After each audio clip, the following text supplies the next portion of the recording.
தமிழக சட்டமன்ற தேர்தல் வாக்கு எண்ணும் பணி இன்னும் சற்று நேரத்தில் தொடங்க உள்ளன. இதுகுறித்து கூடுதல் தகவல்களை ராணிமேரி கல்லூரியில் உள்ள வாக்கு எண்ணும் மையத்தில் இருக்கும் நமது செய்தியாளர் சஞ்சீவியிடம் கேட்கலாம்.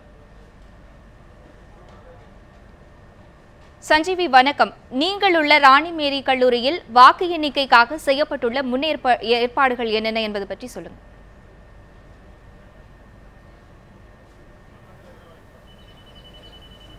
சரணியா, தமிழக சட்டப்பேரவை தேர்தலுக்கான வாக்குப்பதிவு இன்று நடைபெற உள்ளது. இந்நிலையில் அடுத்த 5 ஆண்டுகளுக்காக தமிழகத்தில் எந்த கட்சி ஆளப்போகிறது, அடுத்த முதலமைச்சர் யார் என்ற கேள்விக்கு இன்று விடை கிடைக்க உள்ளது. இந்நிலையில் தற்போது நாம் நின்று இருக்கக்கூடிய இந்த ராணிமேரி கல்லூரியை பொறுத்தவரை பார்த்தோம் என்றால் தமிழகத்தின், அதாவது சென்னையின் வட சென்னை தொகுதிகளுக்கான வாக்குப்பதிவு இன்று நடைபெறுகிறது. குறிப்பாக ஆர்கே நகர் தமிழக முதலமைச்சர் மற்றும் அதிமுகவுடைய பொதுச் செயலாளர் போட்டியிட்ட ஆர்கே நகர் தொகுதி, அதே போல ராயபுரம் தொகுதி, திருவல்லிக்கேணி தொகுதி, திருவிக நகர், அதே போல துறைமுகம் உள்ளிட்ட 5 தொகுதிகளுக்கான வாக்குப்பதிவு இந்த இதில் தான் நடைபெற உள்ளது.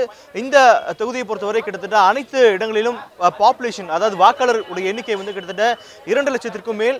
அதனால் கிட்டத்தட்ட 10 to 15 கட்டங்கள் வரை எண்ணப்படலாம் என்று கூறப்படுகிறது. அதே போல ஆர்கே நகரை பொறுத்தவரை கிட்டத்தட்ட 45 வேட்பாளர், தமிழகத்திலேயே அதிகபட்சமான வேட்பாளர்கள் ஆர்கே நகரில் தான் உள்ளனர். இந்நிலையில் அதற்கான தாமதமாகும் என்றும் கூறப்படுகிறது. இந்நிலையில் பாதுகாப்பு விஷயத்தை பொறுத்தவரை பார்த்தோம் என்றால் மொத்தம் இடத்தில் 3 கட்ட பாதுகாப்பில், குறிப்பாக இந்த இடத்தில் நம்மால் பார்க்க முடிகிறது, ஒட்டுமொத்தமாக சோதனை முடிந்த பிறகு, அதாவது அவர்கள் அதிகாரியாக இருந்தாலும் சரி, அரசு ஊழியர்களாக இருந்தாலும் சரி, அல்லது கட்சி நிர்வாகிகளாக இருந்தாலும் சரி, அனைவரிடமும் கிட்டத்தட்ட 1 வாரத்துக்கு முன்பாகவே அந்த பாஸ், இதற்கு தேவையான அந்த பாஸ் கொடுக்கப்பட்டுள்ளது. இந்நிலையில் அந்த பாஸ், அதே போல ஐடி கார்டு உள்ளிட்ட விஷயங்கள் அனைத்தும் சரியாக இருந்தால் தான் அவர்கள் உள்ளே அனுப்பப்படுகிறார்கள். அது மட்டும் இல்லாமல் இந்த இடத்தில் 3 கட்ட பாதுகாப்பில், குறிப்பாக முதல் கட்ட பாதுகாப்பு, அதாவது அந்த மிஷின்ஸ் வைக்கப்பட்டு இருக்கக்கூடிய இடங்களிலிருந்து பாராமிலிட்டரி ஃபோர்ஸ், அதாவது துணை ராணுவப்படை, இரண்டாவதாக ஸ்பெஷல் மிலிட்டரி ஃபோர்ஸ், அதாவது தமிழக சிறப்பு காவல்படை, மூன்றாவதாக காவல்படை என்று 3 கட்ட பாதுகாப்புகள் கொடுக்கப்பட்டுள்ளது. இந்நிலையில் முதலாவதாக போஸ்டல் ஓட்ஸ், அதாவது தபால் ஓட்டுகளை பொறுத்தவரை முதலில் எண்ணப்படும்.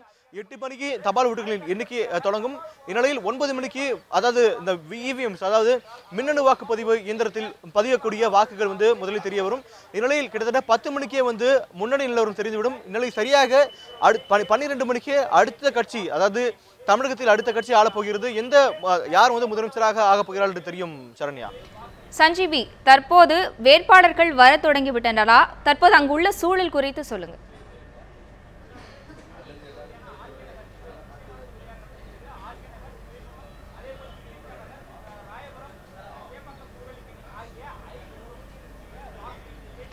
சஞ்சீவி, தற்போது அங்கு கட்சி வேட்பாளர்கள் வர தொடங்கிவிட்டனரா? இப்போது அங்கு இருக்கக்கூடிய சூழல் குறித்து சொல்லுங்க.